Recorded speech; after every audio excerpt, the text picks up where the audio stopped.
Olá, boa tarde. Então, vamos iniciar aqui a nossa live especial do dia 18 de maio, do Dia Nacional de Combate ao Abuso e Exploração Sexual de Crianças e Adolescentes. É uma data que foi instituída por uma lei, né, da Lei 9.970 de 2000, como referência em homenagem à menina Araceli Crespo, né, que foi raptada, estuprada e assassinada em Vitória, Espírito Santo, um caso muito emblemático, ocorrido em 1973, que mais tarde deu origem à citada lei, né. Nós vamos aqui discorrer sobre alguns tópicos com relação a esse assunto e teremos, portanto, a presença especial da Secretária Nacional de Assistência Social, Mariana Neres, e o Secretário Nacional dos Direitos da Criança e do Adolescente, Maurício Cunha. Vou pedir para eles fazerem uma rápida saudação aqui ao nosso público, iniciando pelo secretário Maurício e, em seguida, a secretária Mariana. Boa tarde a todos, obrigado, Daniel. Boa tarde, Mariana Neres, minha colega aí, secretária nacional. Todos que nos acompanham, uma honra poder estar falando com vocês num tema tão importante, que é o tema do enfrentamento à violência sexual contra criança e adolescente, já que essa é uma tarefa de todos nós, né? Do governo, do poder público e da sociedade e das famílias. Então, obrigado aí pela participação de todos.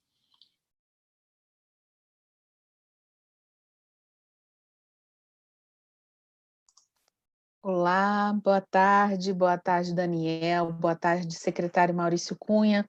É uma grande satisfação estar contigo aqui nesta programação, podendo dialogar um pouco, né, a respeito aí desse dia tão importante para o nosso país, um dia que muitas vezes é compreendido para quem está só na prática, né, do exercício profissional na defesa dos direitos das crianças e adolescentes que sofrem violência, mas ele precisa ser mais e mais divulgado e perpetuado para que a gente consiga combater essa violência que é tão danosa para as crianças e para as famílias brasileiras. Então, eu agradeço muito a oportunidade de vocês que estão conosco aqui, Daniel também, pela sua trajetória nesse campo, e por sabermos que este é um momento importante para a nossa política social, para as políticas sociais como um todo, e, sobretudo, para a gente refletir, repensar o nosso fazer profissional nesse contexto de pandemia. Então, agradeço esse momento e cumprimento também todos aqueles que já nos assistem pelo YouTube. Muito obrigado, secretária, muito obrigado, secretário. Então, nós vamos começar a nossa intervenção aqui, primeiro na exposição do secretário Maurício, e à medida que o secretário for passando os temas, a secretária vai respondendo e a gente vai tocando em seguida. Nós estamos atentos também à sala aqui no YouTube, vocês podem fazer perguntas, e eu vou aos poucos trazendo aqui para os nossos debatedores. Então, o secretário Maurício Cunha com a palavra. Então, pessoal, esse é um tema de extrema importância, porque é um tema que afeta muito as nossas crianças e adolescentes. Algumas pesquisas apontam que 1 entre cada 3 a 4 meninas e 1 entre cada 6 a 10 meninos no Brasil sofrerá algum tipo de abuso sexual antes de completar 18 anos. Então, é gravíssimo, né?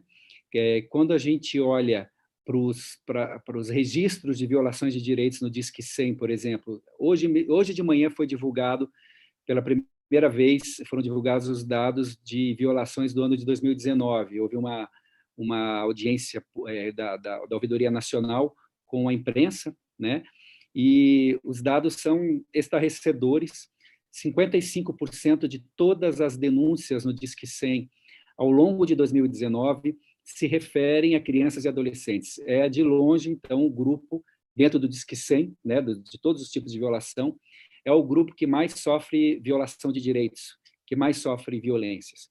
E quando a gente fala das diversas violências contra a criança e adolescente, a gente está falando da violência física, da violência psicológica, da violência institucional e da violência sexual.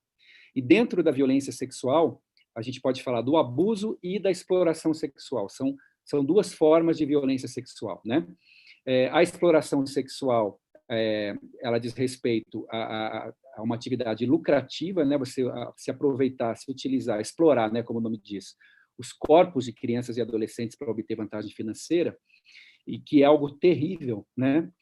Mas o abuso sexual, que pode ser com ou sem, na verdade, interação, com ou sem toque físico, porque existem várias formas de abuso sexual sem a interação física, num certo sentido, ele é ainda mais perverso, porque quase 90% dos abusos sexuais contra crianças e adolescentes acontecem no âmbito doméstico, por pessoas que estão em condição de confiança dessa criança. É o pai, é o padrasto, é um tio, é uma figura de confiança da criança. Então, vocês imaginam quão danoso isso é para o futuro, para o desenvolvimento dessa criança, que está em situação de desenvolvimento psíquico, como que isso vai marcar depois a vida de um adulto. Então, é de fato algo que assola a nossa sociedade e que nós precisamos enfrentar, né?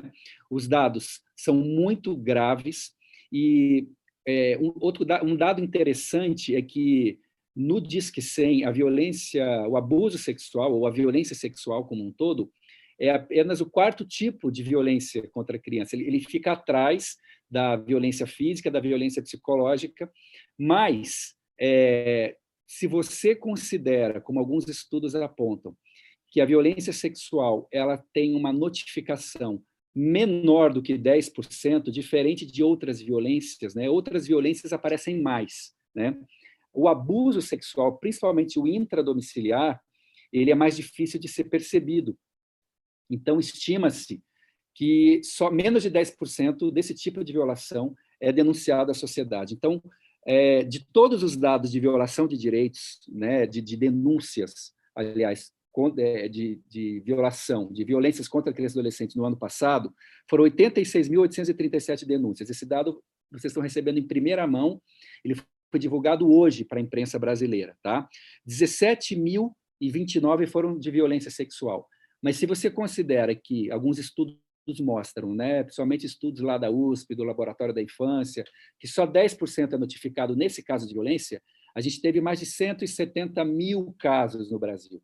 Então, é algo muito complicado, muito difícil, né, e que envolve uma ação de todos, né, da sociedade, das famílias, do poder público, e está acontecendo algo talvez ainda mais grave nesse período de pandemia, que eu quero chamar a atenção de todos vocês. O que é? No mês de abril, meses de março e abril, com o isolamento domiciliar que nós estamos vivendo, aumentaram as denúncias de violência contra a mulher, contra idoso e contra a pessoa com deficiência. Mas, estranhamente, diminuíram, no mês de abril, diminuiu bastante, de uma maneira atípica, as denúncias de violência contra a criança. O que a gente pode aprender daí, né?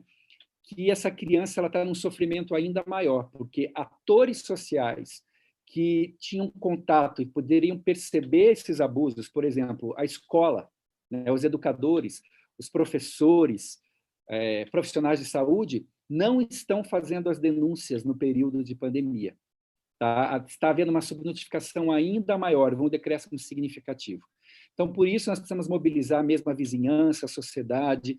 Está no ar uma ampla campanha do Ministério da Cidadania, do Ministério da Mulher, da Família e dos Direitos Humanos, para conscientizar a vizinhança, a sociedade. Qualquer sinal, né, de violência, de abuso contra a criança, não hesite. Faça a sua denúncia no Disque 100 ou no aplicativo Direitos Humanos Brasil, que tivemos grandes avanços recentes com a implantação do aplicativo. Só mesmo se toda a sociedade tiver com um olhar atento na proteção da infância, que nós vamos poder vencer esse mal, porque a criança ela não tem condições de reagir sozinha. Então, basicamente, assim, essa é uma introdução, né, para conscientizar de que isso não está longe da sua família, isso pode acontecer muito próximo de você. A figura do abusador é uma figura aparentemente normal, ela é próxima da criança, ela não é o tarado babando na esquina, doente psiquiátrico, não é. Às vezes é um professor, às vezes é um próprio membro da família que comete esse tipo de violência. A violência não é apenas, no caso do abuso, né, do intradoméstico, ele não é necessariamente com toque físico, com a conjunção carnal. Às vezes, levar uma criança a assistir um filme pornográfico, levar uma criança a presenciar uma masturbação, uma relação sexual, é abuso também punível na forma da lei. E também vai marcar a vida daquela criança e o desenvolvimento psíquico dela. Então, é muito importante que nós estejamos, como sociedade, muito atentos a essa problemática. Tá? Então, uma introdução geral aí, deixo para vocês continuarem.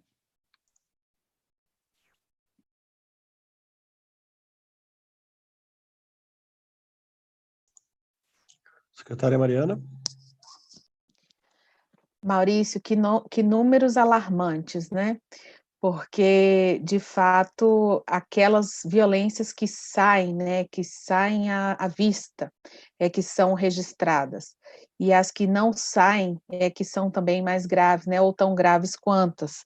Eu estou aqui refletindo sobre os números que você nos aponta, né, quase 200 mil seriam aí as violências praticadas contra crianças e adolescentes no campo da violência sexual, mas de fato as violências elas se estendem, né, como você mesmo colocou, para outros campos, a violência física, a violência psicológica, né, a negligência, a pobreza, quando está associada a esses níveis de violência, elas agravam e cronificam os quadros de risco e vulnerabilidade que essas famílias elas realmente estão inseridas.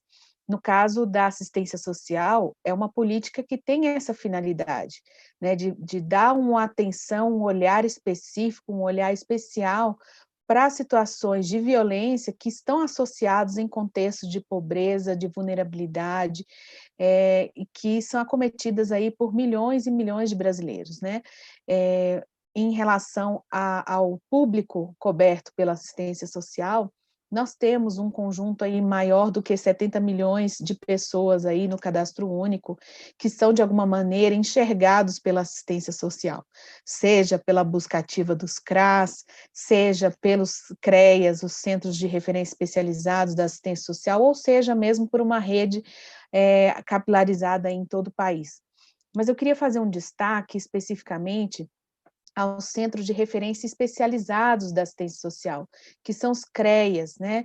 Nós temos hoje no Brasil 2.664 unidades presentes em 2.423 municípios brasileiros, que são os municípios aí, na sua maioria, acima de 20 mil habitantes, cobertos com essa unidade, com esse serviço. O serviço ofertado pelo CREAS é o serviço de proteção especializada a indivíduos e famílias, e que tem na sua equipe formada por assistente social, psicólogo, advogado, profissionais de nível médio, né, educadores, pessoas que têm um olhar especializado, um olhar específico, para poder atender as famílias que tenham um contexto de violência. E nós tivemos aí um registro equivalente, né, a esse mesmo período do ano passado, um número ainda muito pequeno de atendimento comparado com esses registros agora, né, informados aí pelo Disque 100. Nós tivemos em abril de 2019, porque a gente faz aí uma avaliação até com um tempo um pouco mais afastado, uma média de atendimento de casos, né, de acompanhamento por essas equipes do CREAS, em torno aí de 2.690 casos, média, no país, em relação a esse período de abril. E esse é um registro que nós temos, que é informado pelos profissionais da assistência social no registro mensal de atendimento, mas que com certeza é muito maior, atendido por toda a rede da assistência social. Os casos que chegam aos CREAS são os casos em que já houve a identificação da violência, provavelmente houve um encaminhamento pela rede da saúde, ou mesmo o conselho tutelar, ou mesmo a família, né, demanda espontânea que pode ter chegado no CREAS, mas o CREAS ele compõe uma rede maior de proteção e defesa de direitos de crianças e adolescentes. Né? O CREAS não é o lugar onde vai verificar quem cometeu a violência ou mesmo ir atrás do violador, né, no sentido de criminalizá-lo. O CREAS ele tem uma função de proteção social desse conjunto familiar, né, buscando aí levar a essa família a compreensão do direito à acolhida, a esse espaço de diálogo, né, desse espaço de proteção social, e, eventualmente, trabalhar ali as relações dos vínculos familiares, né? Se a criança sofreu violência, se ela sofreu uma violência como abuso sexual, né, há todo um arranjo, uma metodologia de atendimento, instrumentos e técnicas que fazem com que essa equipe, de uma forma segura, realize os procedimentos de acordo com o que a lei estabelece.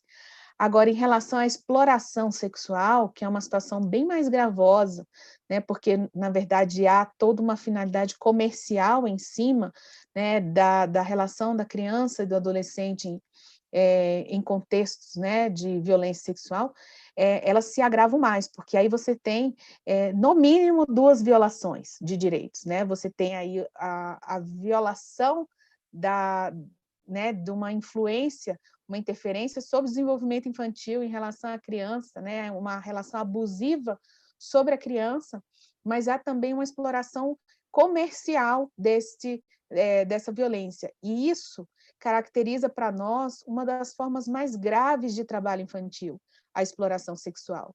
Então, hoje, como um dia nacional, né, de luta contra o abuso e a exploração sexual, nós temos que ter em mente que a exploração sexual é uma das piores formas de trabalho infantil. E nós, enquanto Ministério da Cidadania, Ministério da Mulher, Família e Direitos Humanos, enquanto conjunto da sociedade que queremos combater e prevenir essas formas de trabalho infantil e de violência, nós temos que ter essa clareza, né, de mapear bem os nossos problemas, mapear bem quais são os desafios que nós precisamos enfrentar e juntos caminharmos por esse enfrentamento. Acho que é importante esse resgate que o Daniel nos traz, da Araceli, né, que marca hoje esse dia tão importante, tão significativo, porque ele nos traz luz a um caminho que ainda é possível da gente percorrer, para evitar que muitas outras meninas e meninos possam não ter um caminho interrompido com graves formas de violência como essas.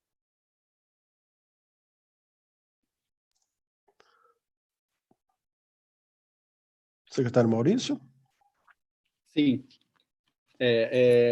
A Mariana traz um ponto muito importante, né? A questão das piores formas de trabalho infantil, a exploração sexual,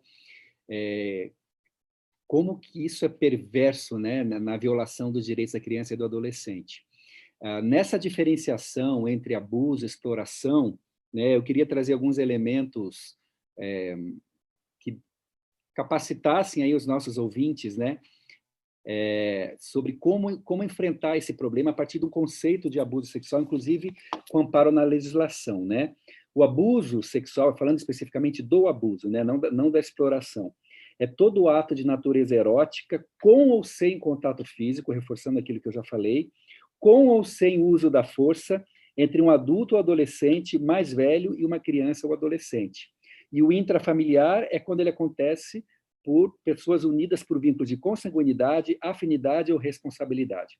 Uma coisa muito importante da gente dizer, pessoal, é o seguinte: na nossa doutrina legal, no nosso arcabouço institucional brasileiro, dentro da doutrina de proteção integral da infância, não existe, mesmo no chamado, entre aspas, abuso consentido, porque uma das formas de aproximação do abusador é por indução da vontade, né? A gente pode ter o abuso por sadismo, por uso da força física, por ameaça, a criança vai se sentir intimidada e ameaçada e vai ter dificuldade em denunciar, ou pela própria indução da vontade dessa criança, porque muitas vezes esse abusador ele é extremamente sedutor e manipulador. Então, nesse abuso por indução da vontade, não existe o uso da força física nem da ameaça. Os sentimentos da criança são manipulados através de promessas, de presentes, né? Mesmo nesse caso, a criança ou o adolescente não tem culpa. A criança nunca pode ser culpada de um ato assim, porque o abuso sexual é muito mais do que uma questão que envolve o prazer, ele tem a ver com uma relação de poder, né? De uma relação assimétrica. Então, às vezes, algumas pessoas dizem, mas ela quis, ou se insinuou. Não existe isso no ordenamento jurídico brasileiro, e a criança ela nunca pode ser culpada, a criança não está em condições de discernir isso, né? Outro mito, né, que às vezes as pessoas carregam, mas ela inventou, a criança fantasiou, né? Não é verdade.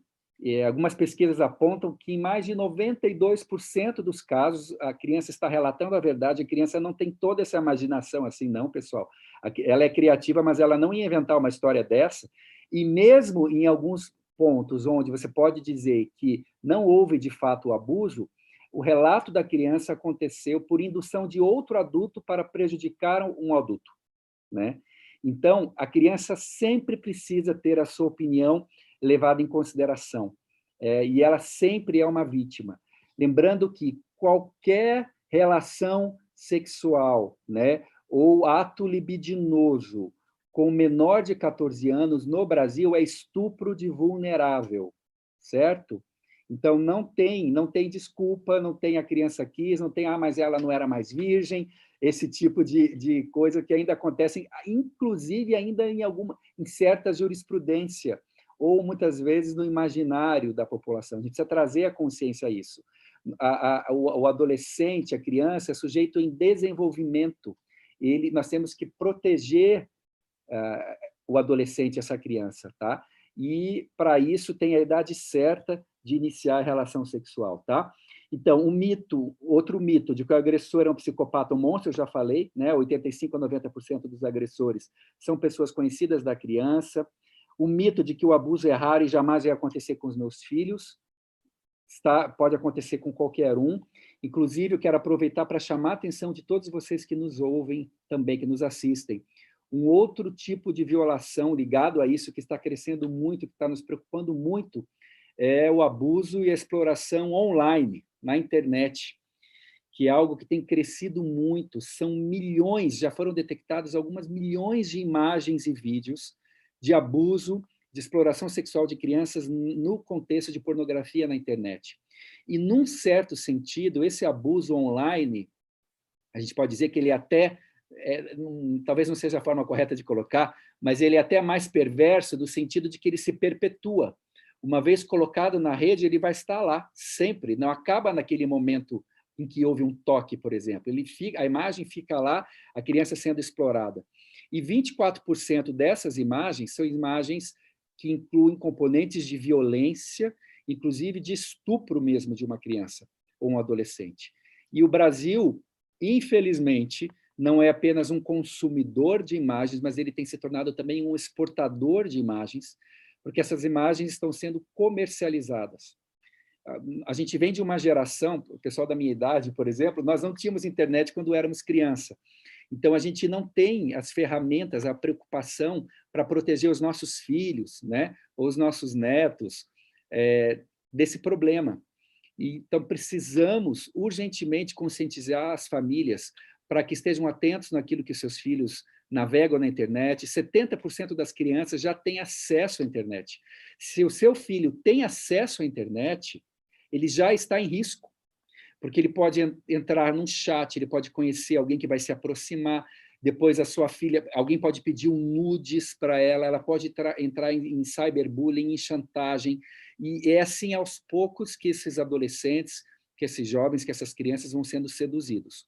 A gente tem um componente aí de repressão, estamos trabalhando próximos do Ministério da Justiça, da Polícia Federal, as operações Luz da Infância, inclusive, graças a Deus, a nossa lei já permite, inclusive, que policiais se disfarcem, né, com autorização judicial, de pedófilos para penetrarem no mundo da Deep Web, da Dark Web, né, para poder conhecer como funcionam essas redes, mas nós precisamos focalizar também no componente preventivo, né? A criança menor de 13 anos não deve ter rede social, os pais devem monitorar, tem sites de monitoramento sobre os conteúdos que seus filhos acessam, conhecer os amigos virtuais e reais dos seus filhos, é a única maneira como a gente vai prevenir esse mal que cresce cada vez mais, tá? Rapidamente, outro mito é de que se a vítima não esboçar resistência, não existe abuso sexual. Então, muitas vezes, a criança ela é revitimizada, né? Porque ela não esboçou, ela quis, não existe isso, tá? A criança não tem condições de reagir e, muitas vezes, ela não tem condições também de verbalizar. E, na grande maioria dos casos, pior, essa criança vai se sentir culpada pelo que aconteceu, ela vai achar que tem algo errado com ela. Muitas vezes ela sofre ameaças do abusador, como eu falei, ele é extremamente manipulador, ele vai ameaçar matar a criança, vai ameaçar matar as pessoas que essa criança ama, e essa criança aterrorizada, de alguma forma, né, ela não vai conseguir verbalizar o que está sentindo, mas ela, de alguma forma, vai expressar a sua dor. E é por isso que nós precisamos estar aí, estou falando com profissionais, né, da nossa rede assistencial, enfim, o pessoal de CREAS, o pessoal de CRAS, né, o pessoal que atende nos serviços especializados, muitas vezes vai ser por via de sinais identificadores não verbais da criança que a gente vai ter acesso a essa violação, a gente vai saber que essa criança está sofrendo abuso, né? Eu vou apenas citar alguns deles para a nossa orientação. Regressão a comportamentos infantilizados, né? A criança tinha uma determinada idade e ela começa a assumir comportamentos de uma idade bem aquém, né? Masturbação visível e contínua, conhecimento sexual inapropriado para a idade, a criança mostra que sabe muito mais do que seria apropriado para a idade, desagrado ao ficar sozinho com determinada pessoa, isso pode ser também algum sinal, sinais óbvios, né? DSTs, algumas crianças entram, e adolescentes entram na autoflagelação como uma forma de minimizar aquela dor psíquica que elas estão vivendo, ideação suicida ou tentativas de suicídio, depressão crônica, crianças com terror noturno ou distúrbios do sono, criança que acorda no meio da madrugada gritando, chorando, pode ser, né, combinado com outros fatores, pode ser um indício de que essa criança está sendo abusada. Desenhos sexualizados, às vezes uma criança fazer um desenho, e nesse desenho aparecer órgãos sexuais, né, o tempo todo, conotações sexuais no desenho de uma criança, mostra uma sexualização precoce, que ela pode estar sendo vítima de abuso, de exploração sexual, né? Ou comportamentos e brincadeiras sexuais inapropriadas. Então, são sinais que mostram de que alguma coisa pode estar acontecendo com essa criança, porque muitas vezes ela não vai conseguir verbalizar, às vezes ela nem sabe o que está acontecendo com ela, não entende o que está acontecendo com ela, e às vezes ela só vai entender anos depois de passar da adolescência, a juventude, que ela vai entender que aquele toque, aquilo que aconteceu com ela, foi um abuso, né? E que trouxe sequelas irreversíveis, é irreversível o dano para o desenvolvimento psíquico dessa criança, desse adolescente. Então, só mesmo, né, todos nós juntos, né, toda a sociedade, educadores, professores, profissionais de saúde, médicos, né, todos nós atentos às nossas crianças e adolescentes, é que nós vamos conseguir, de alguma forma, dirimir, diminuir esse mal, e os abusadores terem a consciência, né, de que a sociedade está de olho, de que ele será denunciado, de que tem um Disque 100 que funciona, de que os órgãos repressores também vão tomar as providências, ou seja, ele precisa ter a certeza de que não passará impune, senão a tendência de que ele vai cometer o ato e vai ser, inclusive, reincidente. Tá? Acho que, basicamente, é isso para ajudar a despertar um pouquinho mais a consciência desse problema no nosso pessoal. Acho que tem uma questão aí que você traz, Maurício, que é bastante relevante, que é em relação a esses mitos, né? Muitas vezes, por preconceito ou mesmo por falta de conhecimento, as políticas públicas elas são estruturadas, né? E aí os agentes públicos adotam posturas que muitas vezes eles vão à contramão da realidade. Acho que é importante a gente destacar o papel do planejamento da gestão, o planejamento também das organizações não governamentais que atuam na defesa de direitos das crianças e dos adolescentes, que se façam conhecer essas estatísticas, esses registros que são dados oficiais, que ao longo do tempo a gente tem tido cada vez mais condições de trazer esse número numa realidade mais próxima, né, da estruturação das ações específicas, e isso nos motiva a estruturar de uma forma mais organizada também as medidas de governo. Né? E eu queria também, ainda antes de falar de algumas medidas de governo, tratar de alguns mitos também da assistência social, né? Porque a gente, de fato, dentro desse campo, ainda tem muito desconhecimento sobre que família que nós estamos falando, né? Existem uma diversidade de formas de família, de grupos familiares, de grupos de convivência dessas crianças e adolescentes. Quando eles estão com aquela família nuclear de origem, né? Existe toda uma configuração, como você mesmo já colocou. Existem famílias substitutas que também acabam por serem ambientes também de violação de direitos, e elas precisam ser acompanhadas por uma rede de proteção social que enxergue também o potencial protetivo que elas tenham, mas há também crianças e adolescentes que residem em instituições, né, como, por exemplo, as unidades de acolhimento, e que acabam também, em alguma medida, em algumas dessas instituições, ou em muitas dessas instituições, chegando também a cometer violências, né, serviços que deveriam ser protetivos, acabam por violar direitos também.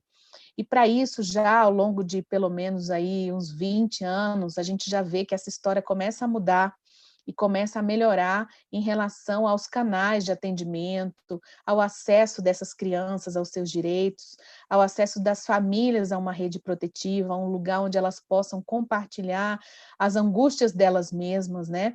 E a gente começa a avançar numa trajetória de uma política de proteção social que, de fato, enxerga essas famílias não como culpadas de um contexto de gravidade ou de violência ou de vulnerabilidade que elas vivem, né? Mas a gente reduz o peso que as famílias têm, muitas vezes, né, que elas são criminalizadas por essa pobreza, né, a mãe, o pai, ou quem, a avó, ou quem seja, pela violência em relação à estrutura que vivem, as vulnerabilidades decorrentes da pobreza, e a gente acolhe a família, né, dentro de um patamar de proteção e escuta protegida dessas famílias, né. E é importante que a gente já começa dos últimos anos, né, a partir da lei da escuta protegida, ter um espaço um pouco mais organizado e mais especializado para que essa escuta ela seja de fato não violadora. Porque uma vez que, quando a criança começa a fazer um depoimento, né, ela chega na escola e comenta, né, ou mesmo, como você mesmo falou, Maurício, há sinais e evidências que essa criança já começa a mostrar que tem uma situação diferente acontecendo no seu contexto, aí vem alguém sem preparo, né, e pergunta: o que foi que aconteceu? Você foi vítima de uma violência sexual? O que ele fez? Pegou aonde?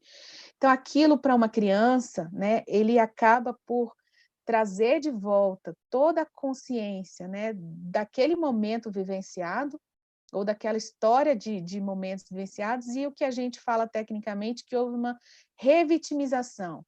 A criança, ao relatar tudo de novo que ela viveu, ela passa a viver na mesma intensidade aquela dor, aquele problema, aquela violência que ela viveu lá.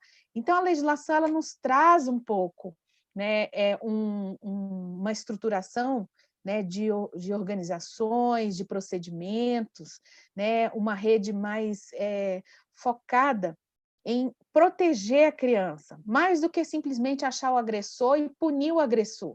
Vamos pensar na criança primeiro, separar essa criança do ambiente em que ela estava, claro, livrando do agressor, né, trazendo uma segurança maior para essa criança e tornando essa criança o objeto da atuação profissional de várias áreas do conhecimento, não só da assistência social. E eu acho que essa legislação, ela nos traz vários elementos importantes que nos ajudam a estruturar e hoje, né, celebrar no dia 18 de maio, né, grandes conquistas já de patamares de proteção social. Acredito que o Daniel ele possa nos ajudar a compreender também melhor. O Daniel, que é diretor de proteção social especial no Ministério da Cidadania, tem uma trajetória também nessa lei, desde a promulgação, o decreto regulamentador, e hoje nós estamos avançando aí em patamares de regulamentação dessa lei, dando aos municípios e os estados condições, né, não só nos CREAs municipais que eu mencionei aqui, mas também nos CREAs regionais, que já existem aí pelo menos mais de 250 unidades de CREAs regionais em todo o país, juntando com os CREAs municipais, e que vão dar essa resposta, né? Eu mencionei um dado aqui, só queria corrigir, que eu falei de 2.600 atendimentos, que nós temos nos CREs, mas são atendimentos específicos de crianças e adolescentes vítimas de exploração sexual, mas, na verdade, vítimas de violência, em geral, os CREs, eles atendem aí mensalmente mais de 56 mil casos em todo o Brasil, né? Então, acho que é importante um caminho para que a gente possa vir a valorizar essas unidades, esses profissionais que atendem nessa rede e, sobretudo, atendendo essa família, no contexto familiar em que ela está, sendo eventualmente o caso de construir uma avaliação compartilhada, né, com o sistema de justiça, de um novo rumo para essa criança, seja provisório, né, numa família extensa, com outros familiares, ou seja mesmo em serviços de acolhimento, como, por exemplo, acolhimento institucional, que são os abrigos, casas-lares, ou mesmo família acolhedora, que hoje já estão reordenados, já passam por capacitação, por qualificação, e os profissionais estão preparados para lidarem com situações tão gravosas como essa. Ok. Obrigado, Mariana. Antes de passar a palavra para o Daniel aí, novamente, eu queria também rapidamente chamar a atenção de algumas ações de enfrentamento que a gente tem tomado enquanto Secretaria Nacional aqui dos Direitos da Criança e Adolescente, no Ministério de Direitos Humanos, inclusive a maioria deles em parceria aí com o Ministério da Cidadania, né, e outros órgãos aqui da Esplanada. Ou seja, nós não estamos apenas aqui falando de estatísticas, lamentando, né, a violação de direitos no Brasil. Infelizmente, a criança brasileira ainda tem o seu direito violado constantemente, né? Inclusive, um dado que eu esqueci de falar é que a maior parte dessas denúncias que acontecem no Disque 100 dizem respeito a violações crônicas, não a fatos isolados, ou seja, principalmente a questão do abuso sexual, né? É algo que acontece repetidamente na vida de uma criança, de um adolescente. Bom, a gente vai falar daqui a pouquinho, um pouquinho mais sobre a lei da escuta protegida, que acho que é um avanço fundamental e na legislação e o que nós estamos fazendo a respeito disso. Então, fora essa questão, né, a gente está trabalhando também Observatório de Crimes Cibernéticos, estamos iniciando agora, ainda é incipiente, mas vamos avançar, uma parceria com a Universidade Federal do Paraná para termos um observatório de crimes cibernéticos que vai tratar especificamente de abuso e exploração sexual no contexto da internet, online, né? Capacitação de conselheiros tutelares, nós temos aí um exército, né, de quase 30 mil conselheiros tutelares no Brasil, que são os guardiões aí na defesa de direitos das nossas crianças e adolescentes. Queremos fortalecer a capacitação deles, especialmente para essa questão da violência. Estamos em uma parceria com a UNB, na Universidade de Brasília, para a criação da ENDICA, que é a Escola Nacional dos Direitos da Criança e do Adolescente. Então, todos os nossos conselheiros poderão ser capacitados virtualmente. Ainda dentro da área de crimes cibernéticos, né, de exploração online, o Brasil fez parte, agora recentemente entrou para o We Protect Global Alliance, que é uma aliança global de países, de organizações da sociedade civil e de organismos internacionais para o combate à exploração sexual na internet. O Brasil não era parte dessa aliança, se tornou, então agora ele vai começar a fazer troca de experiências, vai começar a adotar melhores práticas em políticas públicas, arcabouço, marco regulatório, enfim, tudo que diz respeito a esse tipo de violação de direito. Inclusive, estamos pleiteando para o Brasil, que o Brasil seja em 2021, no ano que vem, o país sede da próxima cúpula global do WPGA, que vai trazer 90 países aqui para o Brasil para debater sobre isso, que vai chamar a atenção de toda a sociedade para essa problemática. Tá? Estamos também, aí numa parceria também com o Ministério da Cidadania, começando a trabalhar um PRODOC, né, um projeto, para que os visitadores do programa Criança Feliz recebam uma capacitação especial na área de violência contra a criança, né? Que eles possam atuar como identificadores de eventuais violências, já que eles entram nas casas das pessoas e considerando que a maior parte das violações, né, dos abusos acontecem, são intradomiciliares. Então, é algo que a gente vai avançar também, colocar aí mais um exército de alguns milhares de visitadores, também a serviço das crianças e adolescentes.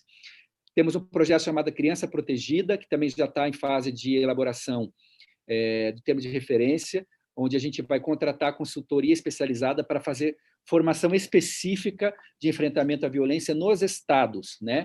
Então, essa equipe técnica vai estado por estado, a gente vai começar com 3 pilotos, e os estados vão estabelecer protocolos de enfrentamento, não apenas formação, mas protocolos, junto com a rede de proteção aí, o pessoal da área da assistência social, fluxos, né, e procedimentos de enfrentamento às diversas violências contra a criança e adolescente. Tá? E queremos lançar também, até o final dessa semana, uma cartilha detalhada, com orientações para as famílias, para os atores do sistema de garantia de direitos, sobre o combate ao abuso e à exploração sexual. O que é o abuso, o que a legislação fala sobre isso, como que os conselhos tutelares devem agir, como que os atores do sistema de garantia de direitos devem atuar, as famílias devem se prevenir. Então, até o final da semana, já que a gente está em pleno maio laranja, aliás, é importante destacar que o foco não está apenas no dia 18, né, que é o Dia Nacional, instituído por lei há 20 anos, mas a gente quer, durante todo o mês de maio, no chamado Maio Laranja, está tratando dessa temática pela relevância que ela tem. Vários municípios e vários estados já tratam assim, já têm suas leis aprovadas. Existe um projeto de lei na Câmara dos Deputados aqui em Brasília tramitando para a gente aprovar o Maio Laranja como lei federal. Ou seja, não vai ser só no dia 18, não, vai ser o mês todo discutindo sobre isso, pensando em como fazer esse enfrentamento com a sociedade civil plenamente engajada, como tem sido, de fato, tradição das organizações sociais que estão no movimento da infância. Tá certo? Todos juntos na proteção das nossas crianças e adolescentes.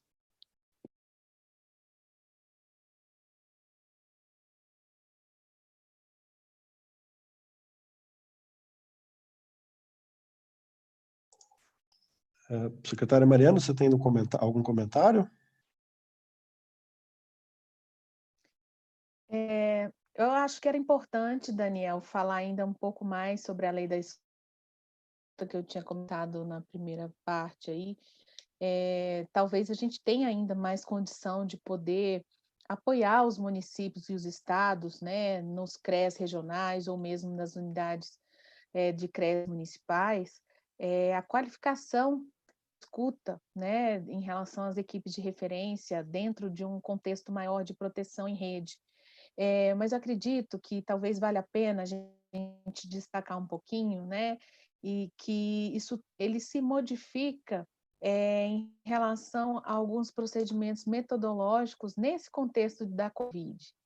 Não porque a gente passe a ter menos números de casos confirmados, porque, na verdade, a gente ouviu aqui o secretário Maurício falar que os números passaram a aumentar, né? Aumentar de um mês para o outro, a gente passou a ter o isolamento. E como que isso nos atinge a todos nós que atuamos nessa defesa de direitos, né?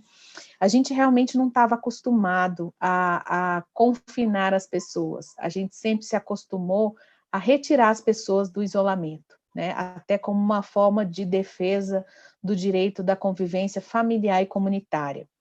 Mas agora, proteger as crianças em casa também é defesa da convivência familiar comunitária. E a gente precisa ressignificar, né, e revisar as nossas metodologias.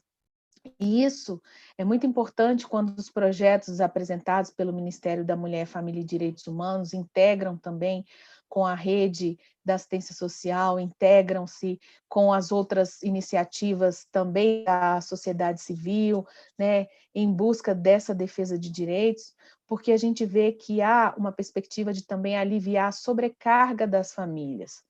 Né? As crianças estão sem escola, a escola era um dos lugares principais onde se via os registros de violência. Hoje, além da sobrecarga da mãe, a mulher, né, que é hoje a principal cuidadora, né, e ela acaba também por acumular as funções domésticas, as funções profissionais, as funções de todas as outras naturezas que ela passa a ter agora, né, a provedora e todas as outras funções, e ela passa a não ser apoiada, né? Então, cabe a nós, né, da defesa de direitos e também, né, da rede de proteção social, da assistência social, fazer a busca ativa dessas famílias que precisam do alívio dessas tensões todas, precisam ter esse espaço de escuta também para os serviços não só do CREAS, mas também para o CRAS, na prevenção das violações de direitos, tendo uma acolhida da equipe da assistência social, dos assistentes sociais, dos psicólogos que são atendidos, que atendem a população no CRAS, para buscar prevenir os agravos desse confinamento, muitas vezes das violências já existentes dentro dessas famílias, dentro dessas residências, né? Buscar aí divulgar os canais de denúncias para que também sejam feitos pelas vizinhanças, mas, sobretudo, também dar a oportunidade para que também essas crianças e esses adolescentes, eles consigam conviver de uma forma mais amigável com as suas famílias, né? Eu acredito que a gente esteja numa oportunidade de reviver um novo ciclo, um novo momento da própria política de assistência social. No entanto, né, a gente sabe que muitos desses trabalhadores, eles não fazem o registro, ou não fizeram registro nesses 3 meses, porque faltava condição de trabalho, faltava condição, inclusive, de estar nas unidades, ou mesmo porque tudo ainda estava se estruturando. Mas eu queria dizer que o Ministério da Cidadania, né, a ação do governo federal, coordenado pela Presidência da República, em conjunto com vários ministérios, priorizou a destinação de 2.550 bilhões de reais para que a rede da assistência social fosse estruturada e que pudesse ter um respiro aí em termos de atendimento, dando plenas condições para que os trabalhadores possam voltar a funcionar as unidades, abrir as unidades que estavam porventura fechadas ou em regime de redução de horário de funcionamento, com compra de EPIs, equipamentos de proteção individual para os trabalhadores, também a disponibilização de recursos para compra de alimentos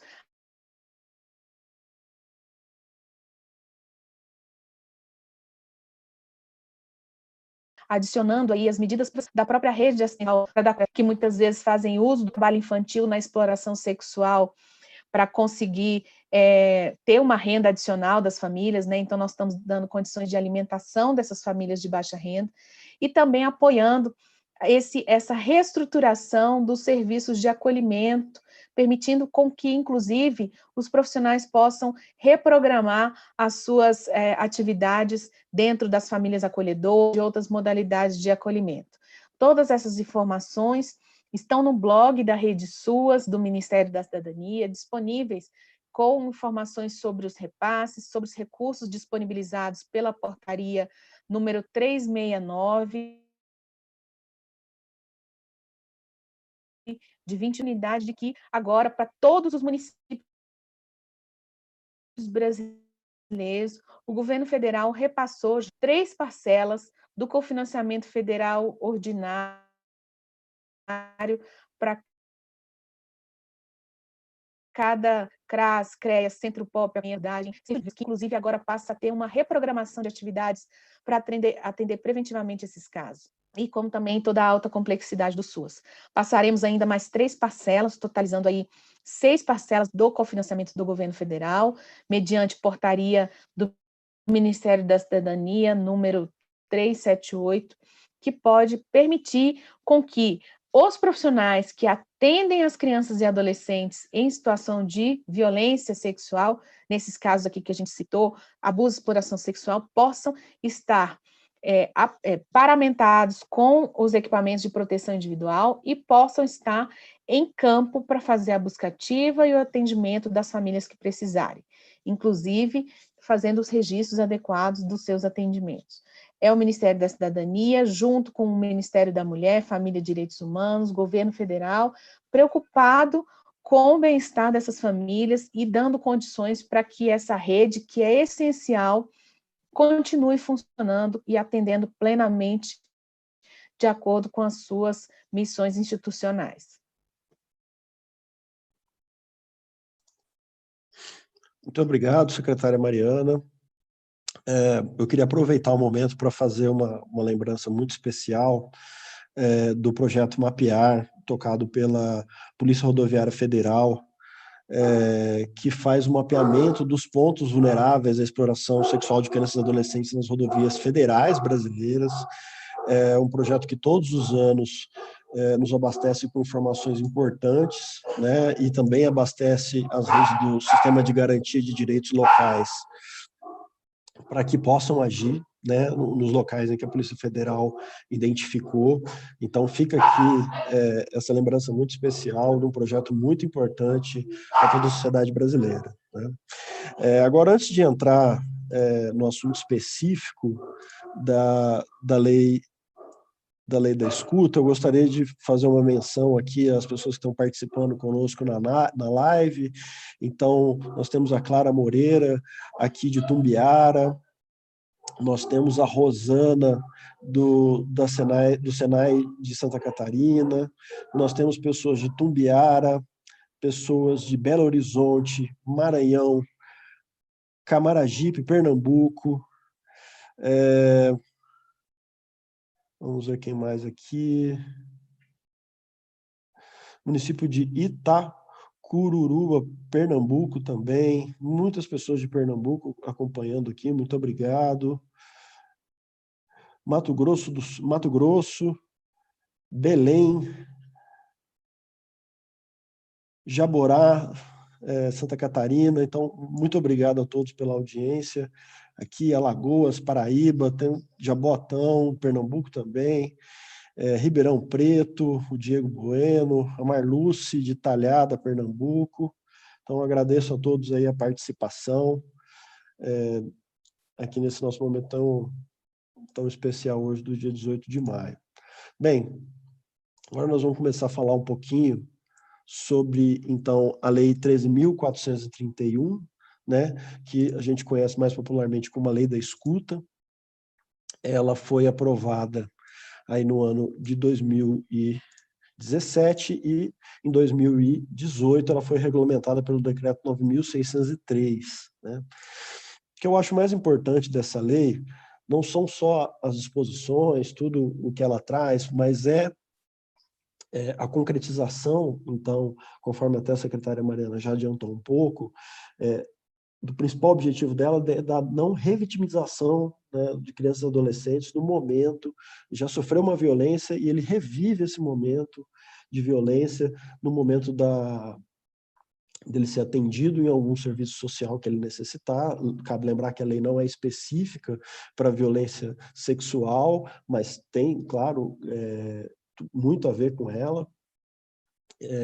Também trata de testemunhas, não só vítimas de violência. E o que eu acho mais importante é de que ela traz um espírito, né, para o operador do sistema de garantia de direitos, que é esse espírito de não revitimizar a vítima de violência, desde que todo mundo que for tratar com uma criança vítima de violência tem que estar com essa mente, essa ética na cabeça na hora de fazer o seu trabalho, né, para que a gente não tenha uma sequência de revitimização à medida que a criança ou o adolescente vai passando na rede, inclusive dentro do próprio sistema de justiça, né?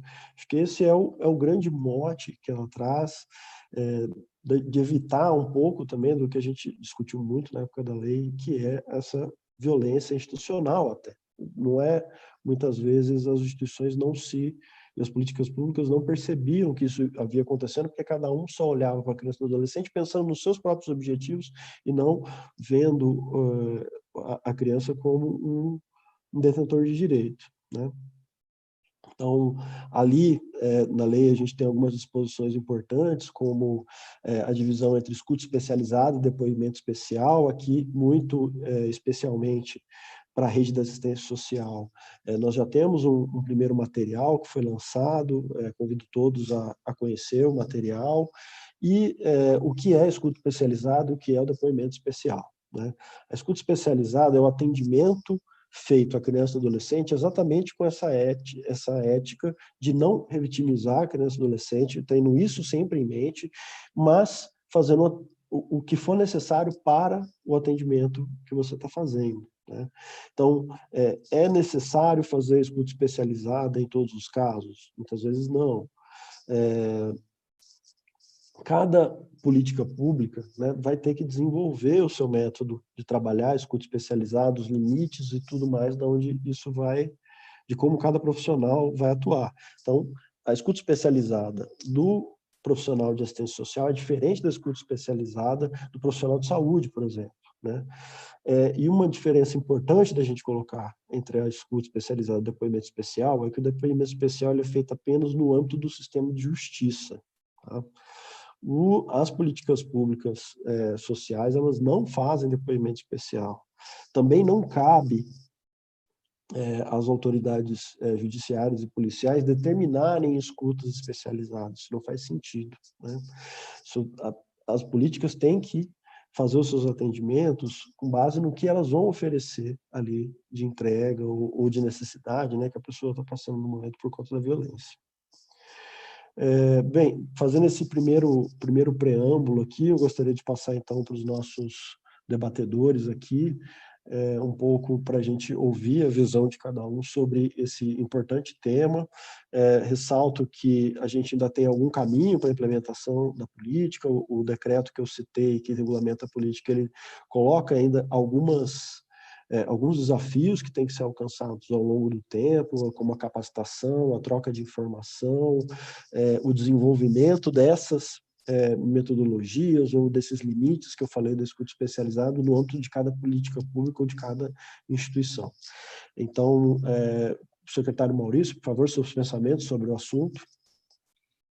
Obrigado, Daniel. Você traz uma contribuição muito importante, inclusive participou, né, na questão da construção dessa lei. É uma lei fundamental, a Lei 13.431 de 2017.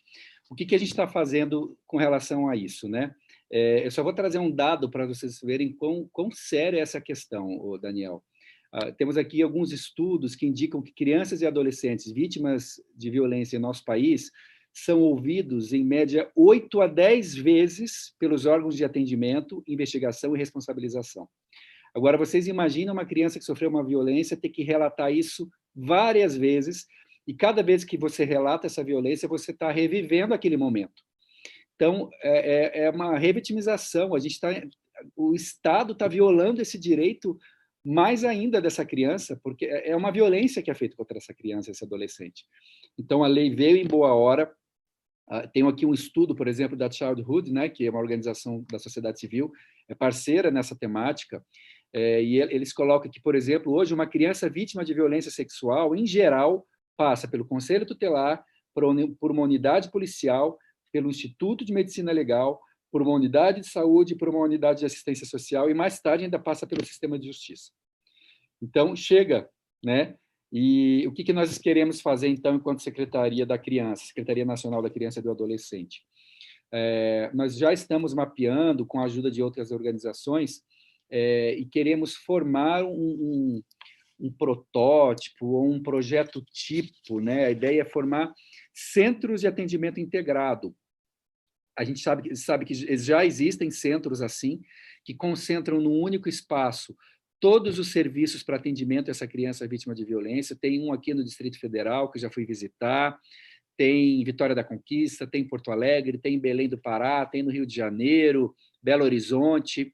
E o que a gente está fazendo? A gente está mapeando essas experiências, que estão aí de parabéns os municípios que estão atuando nisso, mas a gente também percebe que nenhum dos centros integrados contempla todos os serviços que nós consideramos que tem que estar para que, de fato, ali se esgotem todas as ações de acolhimento dessa criança ou adolescente vítima de violência. Tá? Então, nós já estamos trabalhando o edital que vai selecionar os consultores, que a nossa ideia é trabalhar um documento norteador a fim de incentivar a elaboração de políticas públicas voltadas para a implementação e o desenvolvimento da Lei 13.431, a Lei da Escuta. Tá? A partir desse documento orientador, criar um sistema de informação online, 3 modelos de plantas arquitetônicas para ter esses centros integrados. Aliás, já estamos discutindo também, uma parceria com o pessoal lá de Aracaju, Sergipe, para a gente também criar um piloto de centro integrado. Já existe alguma coisa incipiente lá, a ideia tem em Aracaju um piloto que possa ser replicado. Ter também projetos de equipagem, a consultoria vai já trazer os projetos arquitetônicos, os projetos de equipagem, o documento norteador dos fluxos, quantos profissionais tem que ter um centro de atendimento integrado, quais as categorias, como que eles vão trabalhar conjuntamente. Após isso, a gente quer transformar isso num projeto elegível para financiamento via emendas parlamentares. Então, parlamentares vão poder ajudar a financiar empreendimentos de construção, de equipagem e de contratação de equipe para compor esses centros integrados, e depois a gente quer ir para a etapa da capacitação dos atores e replicar isso como política pública. Vocês sabem que o nosso trabalho aqui, Ministério dos Direitos Humanos, é um ministério de articulação e de formulação de políticas públicas. A gente não executa, né? Diferentemente do Ministério da Cidadania, que tem uma ampla rede, né? Principalmente estados e municípios que executam a política, tem uma responsabilidade muito grande de cofinanciamento dessa política. Nós aqui trabalhamos muito fortemente a articulação e a elaboração de políticas públicas. O que a gente quer construir é uma proposta de formulação de política pública que possa ser replicada posteriormente nos municípios com a construção dos centros integrados, que vão dar plena materialidade, vão trazer à vida, né, o espírito da lei da escuta.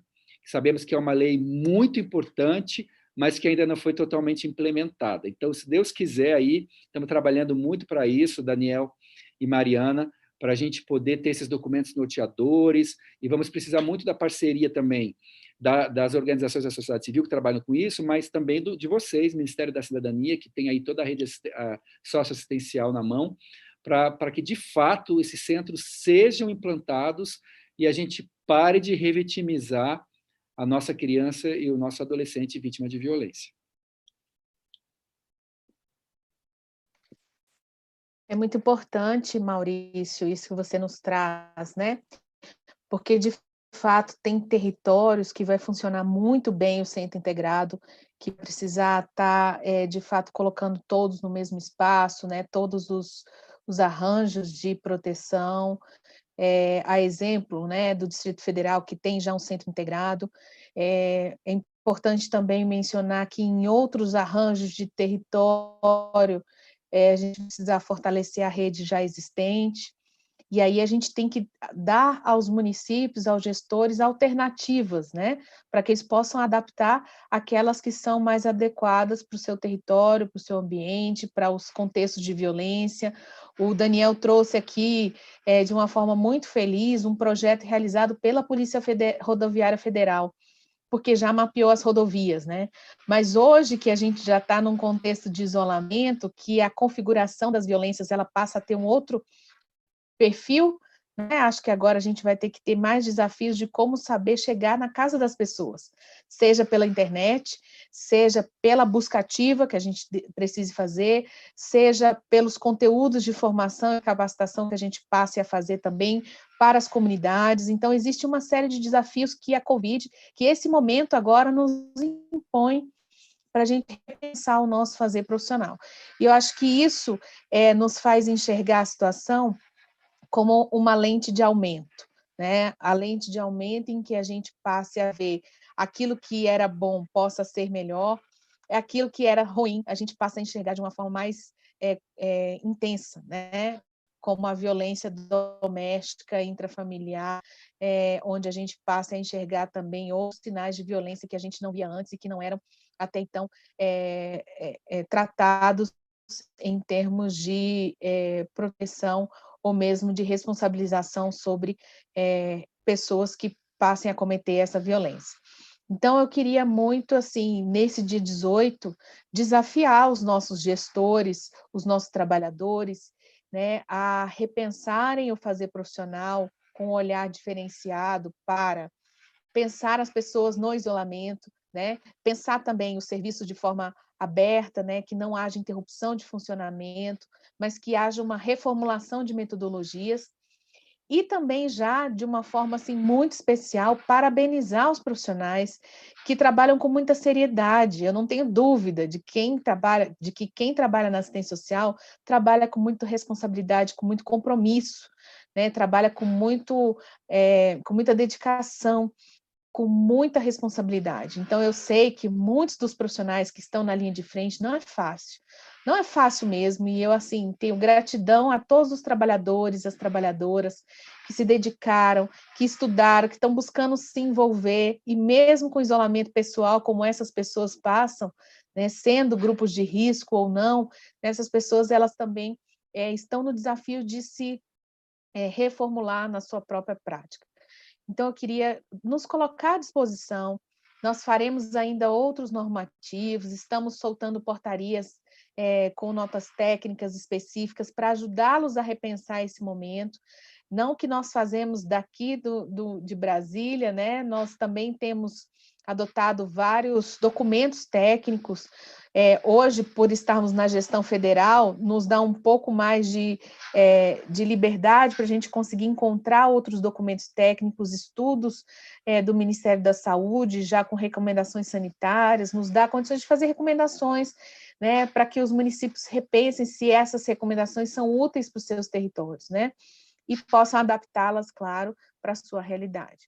Nós estamos à disposição trazendo as informações, trazendo os números que possam apoiar os municípios, trazendo também a nossa solidariedade a respeito daqueles que também se foram, né, que se perderam aí no meio do caminho, e o nosso compromisso para que a rede não pare, para que a gente continue fazendo o nosso dever, o nosso trabalho, a nossa atenção para essas famílias que mais precisam, famílias que têm crianças que são pequenas, e muitas vezes crianças muito pequenas na primeira infância, que não têm como falar, que não têm como apresentar as suas queixas, as suas denúncias, e que precisam ainda mais de um olhar especializado para poder localizar essas situações de violência e trazê-las para a visibilidade dentro de um serviço seguro.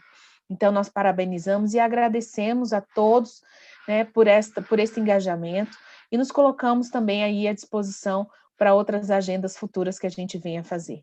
Secretário Maurício, muito obrigada pela sua participação, pelos dados e informações que o senhor e a sua equipe nos trouxeram hoje aqui. Nós agradecemos também todos que nos ouviram, agradecemos Daniel por toda a sua dedicação aí também. Daniel é diretor, é host e mais outras coisas mais aí, né? Que a gente também está aprendendo a ser tecnológico, né? Agradecemos todos que estiveram aí no staff dessa reunião, para que a gente pudesse trazer um pouco de reflexão em dias sombrios, mas que a gente tenha a esperança de estarmos juntos, unidos, em combate, para que a gente passe logo essa guerra e venha estar do outro lado, todos, sem perder ninguém para trás. Muito obrigada, um abraço a todos vocês. Obrigado, Mariana. Também quero agradecer. Quero parabenizar também pelas ações aí da Secretaria Nacional, que tem tido um papel muito importante aí nesse período de pandemia, Ministério da Cidadania. Gente, não sei o que a imprensa fala aí para vocês, mas são centenas de ações só no enfrentamento à pandemia. Só que o nosso ministério, aqui eu posso falar com mais propriedade, foram quase 190 ações específicas de enfrentamento à pandemia. E o Ministério da Cidadania também muito ativo, alguns bilhões de reais no socorro à nossa população. Então, quero parabenizar, nós estamos juntos, trabalhamos juntos em parceria. Parabenizar também, ontem foi dia da assistente social, é isso, Mariana? Ontem não, dia 15, né? Sexta-feira, dia 15. Sexta-feira, desculpa, dia da assistente social, parabéns para a Mariana, que é assistente social. Não sei se o Daniel é assistente social também. Eu e mais 43 mil trabalhadores do SUAS, assistentes sociais. Os nossos parabéns, o nosso reconhecimento, que vocês têm um papel fundamental, né, nesse acolhimento, na defesa do direito, na garantia dos direitos. Então, parabéns. E conclamar todos que nos ouvem, toda a sociedade, lembra que a Constituição fala, agora puxando um pouquinho da brasa para a minha sardinha, né? Criança e adolescente são prioridade absoluta pela Constituição e pelo ECA. Então, esse é dever do poder público, das famílias e da sociedade, todos. Então, quero conclamar todos que nos ouvem por um pacto pela infância, por uma aliança em prol da proteção da infância brasileira. Muito obrigado por gastar esse tempo aqui conosco. Muito obrigado, secretário Maurício Cunha. Muito obrigado, secretária Mariana Neres. Acho que nós fizemos um bom debate muito informativo, conseguimos levar a informação para toda a nossa rede, né? Esse vídeo vai ficar gravado aqui no YouTube da Secretaria Nacional de Assistência Social, né? Na nossa conta do blog da Rede SUAS, para que todos possam assistir e a gente possa atingir mais pessoas aí. Agradecer, então, todo mundo que participou aqui da nossa live, mandar um abraço especial para o pessoal da Confederação Nacional dos Municípios, que tem sido muito parceiro em outras agendas aqui com a Secretaria Nacional de Assistência Social, e relembrar aqui a todos, também conclamar a todos, que o dia 18 de maio é uma data que a gente deve lembrar sempre, né, de enfrentamento à exploração sexual e ao abuso sexual, mas a gente trabalha isso no dia a dia, né? A gente tem que trabalhar todos os momentos pensando em diminuir, infelizmente, esse grande abuso, essa grande violação de direito que ocorre no nosso país, né? Infelizmente, com aspectos culturais ainda muito arraigados, mas essa batalha a gente faz no dia a dia e a gente já teve muitos avanços e com certeza teremos muitos mais. Então, é isso, já passamos da nossa hora, agradeço a todos, muito obrigado e até a próxima vez.